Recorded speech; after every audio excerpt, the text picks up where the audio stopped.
बढ़ते कोरोना के मामलों के बीच प्रधानमंत्री नरेंद्र मोदी आगामी 20 मई को एक बड़ी बैठक में शामिल होंगे। जानकारी के मुताबिक इस बैठक में पीएम मोदी कोरोना से ज्यादा प्रभावित जिलों के जिलाधिकारियों से चर्चा करेंगे।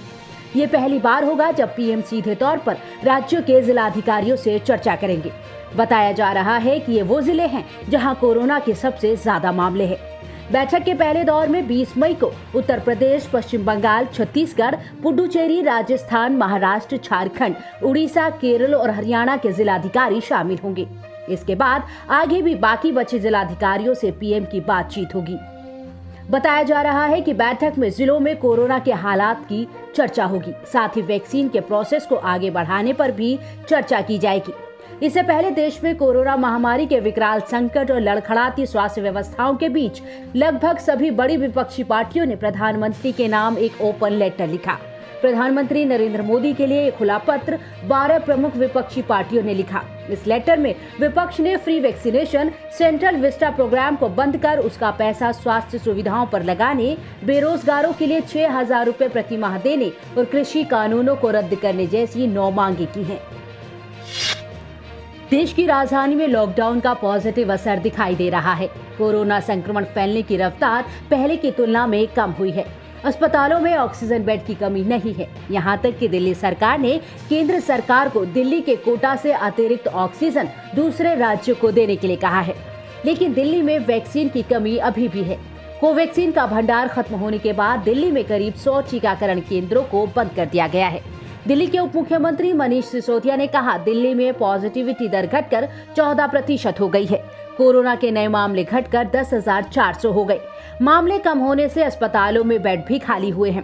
पहले हमें हर रोज 700 मीट्रिक टन ऑक्सीजन की जरूरत थी, लेकिन अब दिल्ली में ऑक्सीजन की जरूरत सिर्फ 582 मीट्रिक टन रह गई है। दिल्ली में एक समय पिछले करीब 15 दिन पहले कोरोना के केसेस एकदम बाढ़ की तरह से तेजी से आगे बढ़ रहे थे और पॉजिटिविटी रेट भी बढ़ के 35% पहुंच गया था। 80,000 से लेके 1 लाख टेस्ट रोज हो रहे थे और उसमें लगभग 27,000 तक मरीज आए हैं। 27-28,000 तक पेशेंट्स की संख्या रही है दिल्ली में। वो भी अब घट के नीचे आ गई है। तो एज ऑन टुडे अगर मैं देखूं तो पॉजिटिविटी रेट 14% आ चुका है और मरीजों की संख्या, डेली जो मरीज आ रहे हैं उनकी संख्या भी आज घट के 10,400 के करीब रह गई है।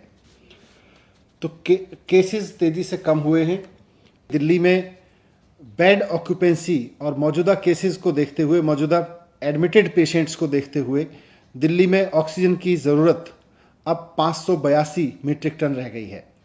तो आज हमने केंद्र सरकार को चिट्ठी लिखी है कि 700 की जगह अब दिल्ली का काम 582 मीट्रिक टन में चल जाएगा और हमें जो एक्स्ट्रा ऑक्सीजन मिल रही है इससे ऊपर, जो दिल्ली का कोटा 590 है उससे ऊपर मिल रही है, उसमें से एक बड़ा हिस्सा अब अन्य राज्यों को, जरूरतमंद राज्यों को दिया जा सकता है।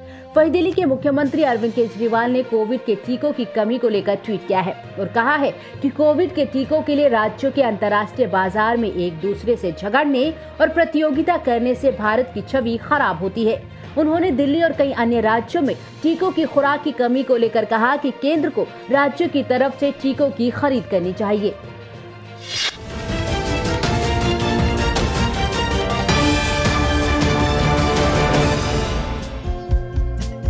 हमारे चैनल को लाइक, शेयर और सब्सक्राइब जरूर करें और नई अपडेट्स के लिए बेल आइकन दबाना ना भूलें।